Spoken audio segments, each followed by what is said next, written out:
This is Hidden Killers Live with Tony Brueski, Stacey Cole, and Todd Michaels.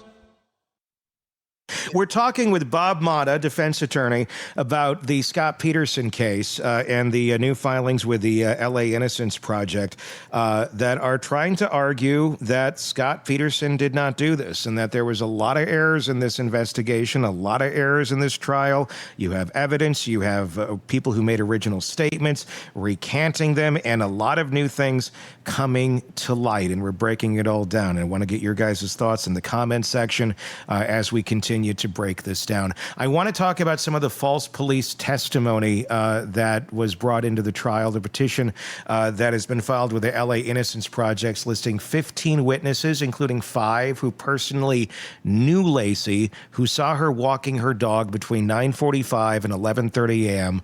on December 24th. Police reports confirming this were allegedly buried or altered. One cop later admitted witnesses were turned away.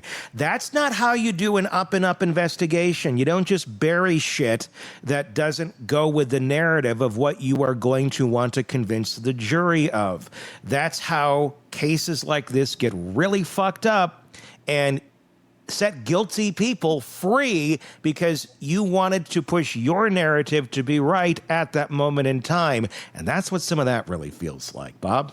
Yeah, no doubt, man. I mean, there were a lot of people that claimed that they saw Laci, and it wasn't all strangers. Like 5 of these witnesses were people that knew Laci and knew what she looked like and were unequivocal that it was her. And the cops quite simply just said, no, wrong person. Like, you didn't see her. We got the guy. That's impossible that you saw her because she was already dead. So and the trial, that shit all it's completely ignored by law enforcement, which is again, like when we go back and we talk about that thing that you were just talking about, Tony, where like you look at this dude who's only been dating or whatever, fucking this chick Amber for 14 days. This isn't like this is some 6-month or a year-long affair. Yeah. This is like a 14-day fling. His wife's fucking pregnant, and law enforcement's looking at this guy like exactly how you described it. Like, that is so fucked up. Like, that after she goes missing, you're still trying to keep that thing afloat. This fucking guy did it. Like in anybody's mind, that's why he's so detested. Like, if that doesn't exist in the world, and I'm talking about the Amber shit after Laci goes missing. Right. Because it's one thing to have an affair beforehand. That's bad. It's fucking awful, right? Your pregnant wife, what kind of scumbag does that? But to continue to try to nurture that relationship, to keep her involved with him is where he lost the lead, man. That's where everything fell apart for him, that nobody was going to see him as even potentially being innocent, because who does that? Right. Other than a fucking narcissistic sociopath. Yeah. And, it's just like, this guy couldn't control himself. You figure, okay, well, my wife's gone missing, which again is a problem. Yeah. Like, you can't discount that. Right. The fact that he's continuing to do that just shows where his state of mind was, and I mean, he owns that these days, in terms of saying, I was a fucking piece of shit. Yeah. I think I was a sex addict, whatever, whatever his excuses are. But, again, the thing that's important to remember here is whether or not the guy got a fair trial. That's the point. When you start looking at this shit, I mean, the die was cast, and it all starts with that thing about Amber. When Amber comes forward and fucking flame throws him, that was it. Everybody in everybody's mind, he's the guy. It doesn't really matter what they put out there in terms of the trial, in terms of evidence. And it was, That's the hard part about this. If the Amber part didn't exist, this looks very shady and bizarre. I'm sorry, I didn't mean to interrupt you, Stacey. Go ahead. No, that's okay. What I was going to say was that that's the hard part of this, is that he is such a piece of shit Right. as a human being that it's really hard to decipher between the cold facts and what's been revealed here and not contrast it to this guy's just a piece of shit cheating on his pregnant wife and then continuing after she's dead because Right. you're just that much of a POS, you know? Right. I mean, And the reality is with that sort of thinking, and I get it. We all feel that way. But the reality is, if we just dig into that narrative and then he's a piece of shit, he deserves to go down no matter what, well, then you're ignoring the other piece of shit that killed this pregnant woman. Perfect point. Just for the vitriol of ourselves feeling good that he's going down. Great, but there's a piece of shit over here that killed that woman. right. And we feel good inside. We think we got the guy, but no, we're really letting someone get away with murder. And again, all theoretical. I'm neutral on this. I'm just kind of looking at it from all angles. But that's how we work as humans, because we want to fill in the blanks. We want to have the answers. When we don't have the answers, we're going to go with the path of least resistance. And the path of least resistance is Scott Peterson killed his wife because he was out fishing that day. And lo and behold, they found the body out that way. Well, also, lo and behold, if somebody else knew he was out fishing there that day, was witness to her catching them in a burglary that they did not want to get caught for. And one of those many men had the wise idea of, she's going to fucking talk. We better silence her.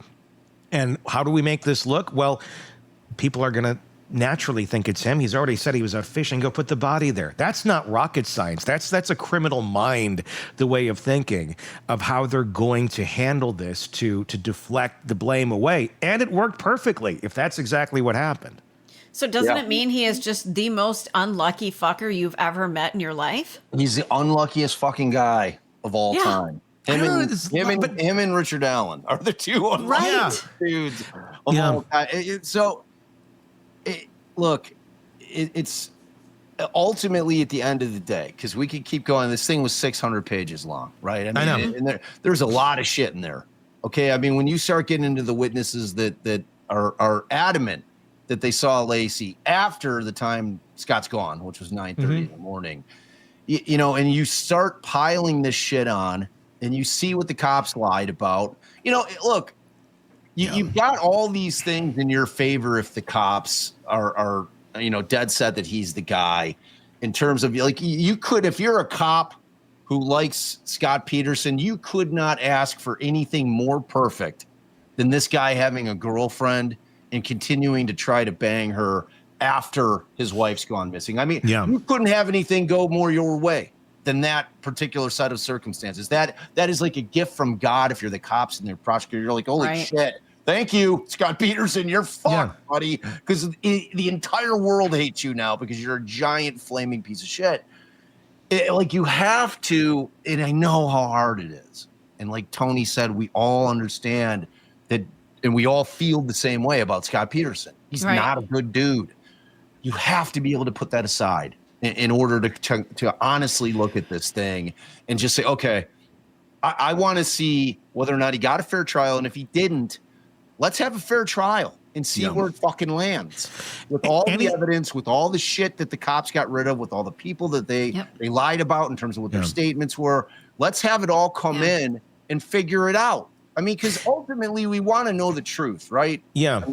And anytime you have the words destruction of evidence entering the the zeitgeist of a case, that's not going to bode well for the truth, no matter what that truth actually is. And the reality is, in this case, there's several chapters to this book that were ripped out and the jury never saw, and the public never saw or ignored because it didn't fit with how they emotionally felt as they were consuming the information as it came from the mouth of Nancy Grace. The orchestrated destruction of evidence, the May 6th through the 7th meeting, this is a big one. On May 6th of 2003, detectives met about the Medina burglary discovery and what to turn over. This is a burglary that's happening across the street. This is the one that Laci allegedly stumbled upon, whether she was confronting them or just out for the walk. Hey, what you guys up to? Whatever that scenario may have been. On May 7th, the next day, it was marked for destruction. The videotaped interviews of the burglars, Todd and Pierce, and the stolen Medina safe. Why would you destroy that information? Why would you destroy the evidence before the trial? In a case like this where, anything is a possibility, you may need this down the road if you don't get a conviction on Scott Peterson because they didn't have one yet. If you're looking for the truth, why on earth would you be destroying any other piece of information that could help you solve this case other than because it doesn't play with your current narrative that you're pushing and you don't want to be wrong? Right. Well, you just answered the question. Exactly. That's why they fucking destroyed it. That's why they did it. Yeah. Yeah. And it should piss people off. I mean, it really should. They destroyed, like you said, the taped interviews with both Todd and Pierce. They destroyed the Medina safe. I mean, why the fuck would they do that? It's like, was this in the back of the van and Laci's back there and the thing had some kind of fingerprints / DNA on it? Yeah. I mean, it's just like, why? And answer me this. How the fuck does Laci's watch get pawned by an associate of the burglars?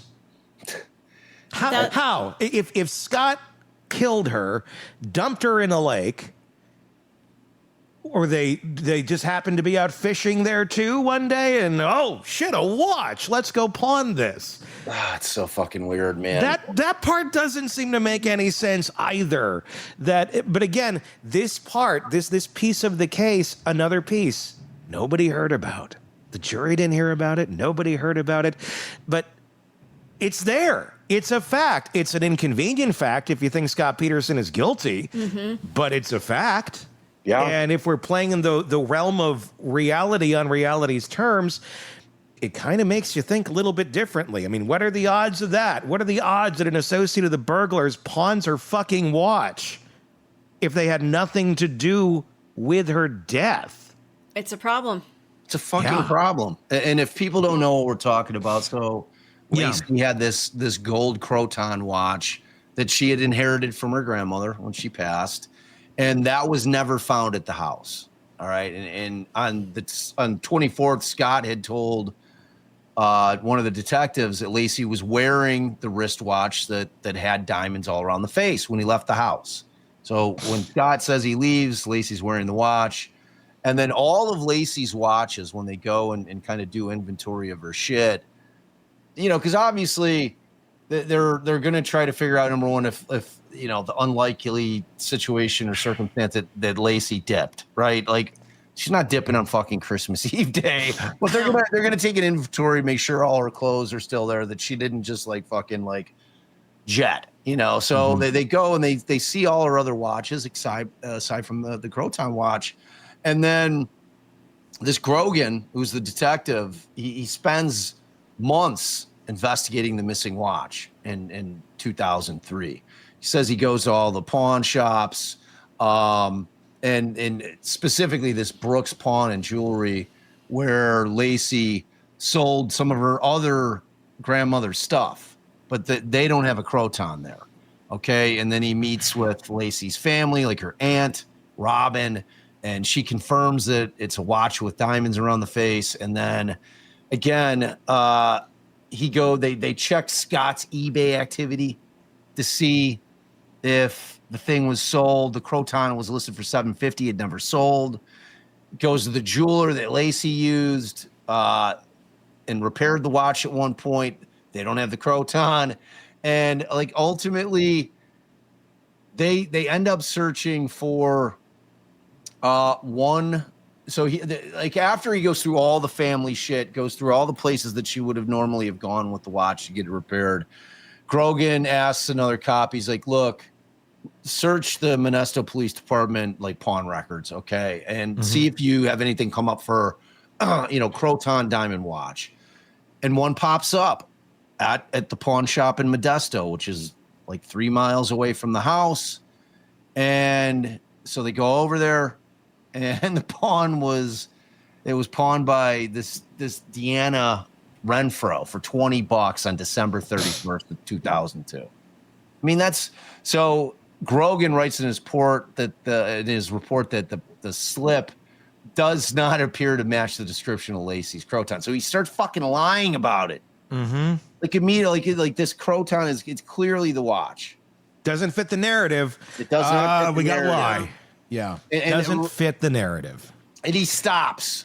Like immediately after he finds this information out, he's like, "Okay, I'm good. I'm not gonna look any more into this shit."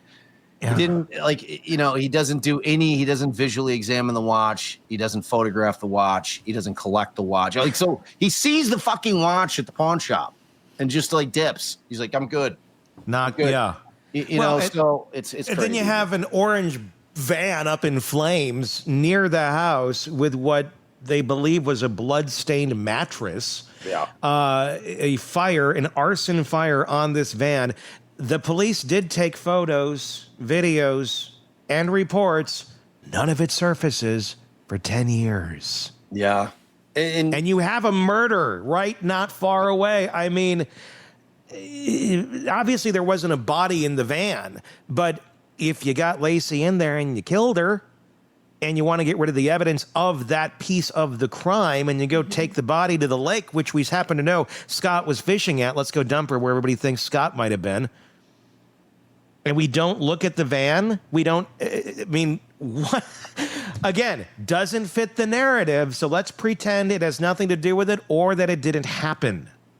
It seems to be how this has played out. Yeah. And frankly, the van doesn't fit real neatly with the new data either, though. You know, how so? It's like, well, because the van was discovered on the 26th. Mm-hmm. Okay. So it's unless she was transferred to a different vehicle, you know. I'm wondering if they kept her, captive for a bit or something. But what I'm saying is if the van's on fire on the 26th and the new data is that for the baby, right, that the baby was killed on that mean date of the 1st, that means that these guys would have kept her alive for a few days, maybe. What the fuck do we do? I don't want to I'm not going to fucking kill a pregnant woman. Fuck you, dude. I didn't sign up for that. Whatever that internal battle might have been with these dudes, if that's the case, if that's what happened here. So, because they had found blood on that mattress in this van, right? And like the last time this thing came up in court, they were trying to test multiple things found in that van because there was a unknown male profile found in there. So they wanted to be able to do the testing on that. And I think the judge back then allowed them to analyze and test one thing. But in terms of but for the defense, they don't need to prove shit. Like this isn't about that, So, but like that's going to be pushback for people that are like, because there are people because this van's orange, right? And like there were people that saw this other, people that are claiming they saw the Medina van for the burglary, and there were people that were saying it was white, So you've got you got some conflict with what color the van was and what certain people that were witnesses are claiming that what color the van was and what this van was. So, I mean, but it's still, again, why aren't you investigating it fully is the bigger question. When you're in a circle when everything's chaotic, you can't just start dismissing things when the chaos hasn't settled yet. Yeah. You can't just be like, well, no, you have to take it all. You have to let it settle. You have to see what all this is. Because if you don't, well, you end up like this. Nearly 25 years later, we're going, what the hell did you all do? And you have Brady violations where it's a suppression of favorable evidence. I'm just going to go through this list here. It's a lot of the stuff we had already talked about. But when you put it into context like this, it makes you go, oh, okay. You got the January 2nd videotapes. That's the conversations with the burglars. destroyed. Like, why are you destroying? We saw that in the Richard Allen case where, well, why are you destroying the videoed evidence? Oh, yeah, you taped over him accidentally. Sure, that's the story. So you have this destroyed with the other possible perpetrators here. You have the safe, the Medina safe from across the street destroyed. The Croton Watch investigation hidden. The police admissions that they lied about verifying the burglars' alibis. Interviews with the Medinas confirming the January 24th burglary. The burned van and the blood evidence. The jailhouse informant James Romano's 2003 report about burglars' admissions and the watch. Witness proof that Laci knew about the boat. Lieutenant Aponte's recorded inmate calls linking the burglars to Laci. There's a lot here. In open court, prosecutor Burgant Flagg admitted they withheld evidence because they didn't like the defense investigator. It's, I mean, what the fuck? That guy's a dick. That guy's a fucking total dick. We're not giving him shit. Get out. Like, that's how we do a case. I don't like you. My personality doesn't flow well with you, so I'm going to hold back shit that actually matters. Yeah. I think Scott Peterson is deserving of a new trial. Yeah, I mean, you know, if he's the culprit, I mean, it's sad. But let's do it fair. Let's do it fair with the right information. We have a choice, Tony. Like, if we're going to choose to live under our Constitution, which we have to, it's the backbone of our country. Without it, we have nothing. The country falls apart. We're in fucking utter chaos. And the thing applies to everybody.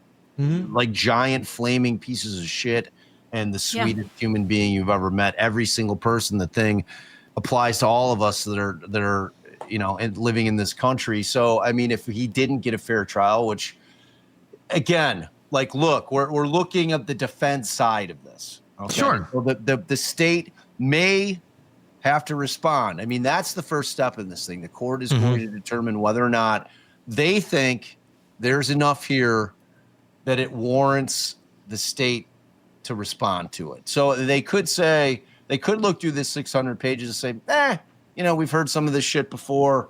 You know, like, we don't think that it's enough. We think that they're still going to find it. The jury still would have found him guilty, even if all of this was true. And they have to, when they're looking at this, I'm talking about the appellate court, they have to look at it and accept everything is true in this.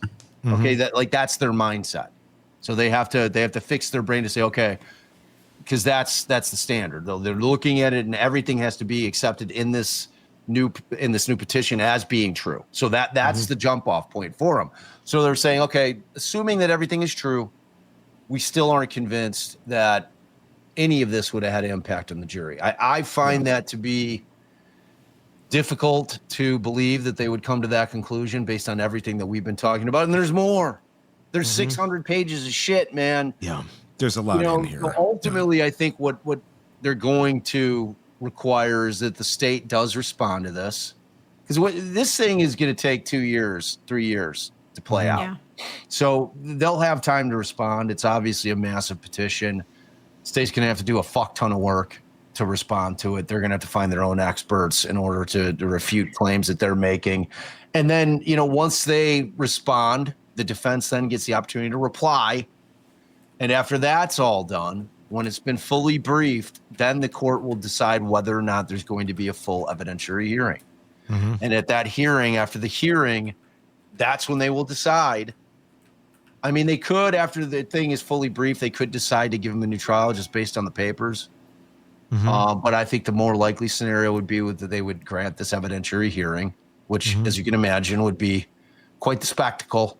Yeah. You know, can he get a fair trial with all of the coverage from his previous trial and now this? Does he even get a fair shake, or is it just more about the process that he deserves all of the evidence to be put forth? You know who's the best to ask? Let's ask the chat. Like, what do you guys say? So if you haven't heard any of this, and we're talking directly to you guys out there in the chat, where are you at on this? Like, if you hadn't heard of the new stuff, and if you're able to, for a moment, to put aside that Scott is a fucking scumbag, okay? Like, personally, he's a scumbag. we're just trying to figure out if he got a fair trial. If you've looked at all this and you're like, okay, you're making me think about it in terms of the new stuff. All right. Like maybe this dude didn't get a fair trial. So then assume that he didn't, and he's going to get a fair trial. Would you guys in the chat be able to put aside the fact that he's a fucking scumbag, right, and just go by the evidence that's presented at the case or at the trial, because you can't take into consideration that he's a scumbag in terms of determining whether or not he's innocent or guilty of the crime? I'm going to say this. This happened, 20 some years ago now. We all were around for it. We all remember it because we were alive. You got a good chunk of the population that has no memory of this. This is in the history books. They didn't pay attention to it then. It would not have the impact that it has on us because we remember it, or they didn't exist. Right. Yeah. You could have a juror on this that is younger than Connor would have been. The baby that could be a potential juror on this case. So I'm going to say, yes, I think he can get a fair trial if you have a good mix of jurors, because I think you're going to have at least a fourth of that, if not a third of that weren't even alive when this shit happened. Yeah. Okay. And so you are going to have a more unbiased look at this, as opposed, if you tried this 5 years after he was convicted, 10 years after he was convicted, no, I think it'd be very, very difficult. At this point in time, this is ancient fucking history. Yeah. This is the only people who remember, who pay attention, is people who remember it, that remember all the vitriol about it. To most kids, most young adults, who's Scott Peterson? I've heard of him. My mom talked about it once. Yeah, and Tony, you make a fucking amazing point. And if you're both sides, if you're the defense and the prosecution, you want an entire jury filled with people under 23 years old. Yep. The entire jury should be people that were not alive when this case took place, if both sides really want a fair trial. Or they can be in their, you can just, if you were a small child, you would remember this. So you can get into the 30s. People in their early 30s would not remember most of this. 100%. So I agree with you. I think that they could. Now, Kim French, are you basing that on evidence, or that base? I always want to ask this question. And I'm not sitting here that I think that, Scott Peterson's innocent. Okay. That is not part of my evaluation. All I'm trying to figure out is if the guy got a fair trial. But what I always want to ask are people that are so dead set that he's fucking guilty. Is it because you hate him, because he's a horrible person, and because he was cheating on his wife prior to her dying? Yeah. And after she goes missing, he continues to cheat on her. Is that what drives people to just put aside things that are fucked up with this trial and just say, fuck him, he's guilty, I hate him? That's not a sound, accurate, or safe way of evaluating anything. That's basing it on emotion. And I get the emotion. It's a human way. It is, but it's not the accurate way. If we were just basing everything on the human way, we'd still be burning witches. It is Halloween week. Yeah, true. Yeah. But if we're basing on that, we'd be doing that. We'd be throwing people in on the days that they're not doing NFL games. We'd be letting lions loose into the stadiums and having them devour criminals. If we're doing it the human way, but we've evolved. That's the thing. Yeah. And I get it, but it's where you got to take the step back. And like this, same with the Adelsons. I hate that woman, and she triggers me in so many ways, and many people. But the evidence there, we've all looked at every piece of it, and it's fucking damning. But if there was something else, if there was something that lifted her out of that said, okay, you need to look at it. Because it needs to be fair. Just because someone's a shitty human being doesn't mean they murdered somebody, and it doesn't mean they'd be locked away for the rest of their lives because he was cheating on his wife and still trying to actively get some while she's missing. Yes, that is a piece of shit move. But you know what? Karma, the world, it comes back to collect on narcissists. And maybe that is the world that did come back and karma coming back and collecting on him by putting him away in prison for all of these years. But But even if that didn't happen, those things have a way of working themselves out with people like that. And it doesn't necessarily take our intervention and our anger and our emotion to have to be stacked up to take them out. They take themselves out. They always do. Always do. Yes, they Kim, do. like Kim, you're saying that you're basing it on everything, in my opinion, but what we're trying to tell you is that the things that you're basing it on were incorrect and or not put into evidence and or tampered with or lied about. Like that's the whole point of this thing is, you know, everybody deserves a fair trial. If the state's got the goods, then fucking bring it. Bring the case, but do it fairly. Don't cheat. Don't destroy evidence.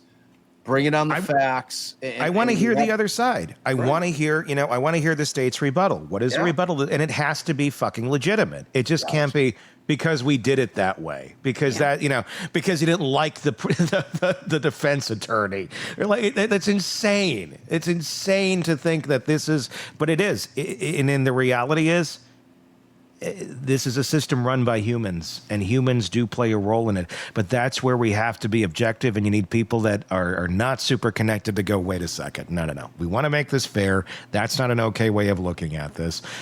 We need to look at this and deal with reality on reality's terms, something that I don't think most people that are out here in the world are very good at, ourselves included, because we all have emotions. But that's where you got to take that step back and pull the emotions out of it. That's not an easy thing to do. Not an easy thing to do. Hard. It is very difficult, man. Fascinating information on this case. And honest to God, I didn't know what to expect going into it. I saw you and Allie doing this the other day, and I had a chance to watch a little bit. I'm like, oh, this is really interesting. So I was really wanting to talk to you about this, and I'm glad we did, because it really opened up my eyes on this when it's put into perspective like this. Everybody, give me your thoughts in the comments if you're watching this, you know, on the replay and all that. I'd love to get your feedback, because it is, I don't know, I'm looking at this in a very different way than I have in the past. Your thoughts in the comments on YouTube. Search Hidden Killers with Tony Brueski. If you're not already there, you can make that same search wherever you get podcasts, so you can find us wherever you go. It's going to wrap it up. Until next time, Bob Botta for Defense Diaries. Go check out his podcast. Listen to Buried, inside the John Wayne Gacy investigation. Yes. Buried, the John Wayne Gacy. Yes. Thank you. Go check that out right now. It is amazing. And it really tells that story from a perspective you've never heard before. Buried. Check that out there. All right. That's going to wrap it up for Stacey, for Todd. I'm Tony Brueski. We will talk again real soon. Want more on this case and others? Then press subscribe now and don't miss a moment of true crime coverage from Tony Brueski and the Hidden Killers podcast.